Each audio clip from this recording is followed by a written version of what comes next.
US politicians and international human rights activists have expressed concern over the law that bans sending anti-North Korea leaflets across the border, which was passed earlier this week in South Korea. In response, Seoul's unification ministry says the leaflets pose a grave threat to people's lives in the south, especially those living close to the border. Yoon Jung-min reports. U.S. Deputy Secretary of State Stephen Biegun has reportedly expressed concern over South Korea's law to ban the practice of floating balloons with anti-regime leaflets into North Korea. An article by the Washington Post said Biegun privately conveyed the Trump administration's concerns about the legislation during his trip to Seoul last week.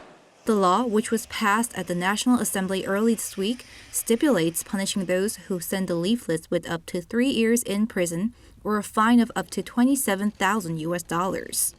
The VOA reported Friday that the bipartisan Tom Lantos Human Rights Commission at the U.S. Congress is going to convene a hearing on the issue when the new session begins in January.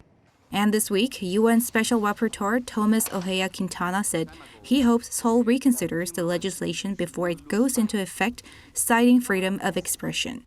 Seoul's unification ministry was quick to respond to the UN rapporteur's remarks, saying the law was amended through a democratic procedure at the National Assembly that represents the consensus of public opinion. On Thursday, Seoul's Foreign Minister Kang Kyung-hwa said in an interview with CNN that freedom of expression can be limited if it poses a threat to people's lives, citing the UN International Covenant on Civil and Political Rights. She added that the leaflets are being sent from a very sensitive area where South Korean people live near the border. Yoon Jung-min, Arirang News.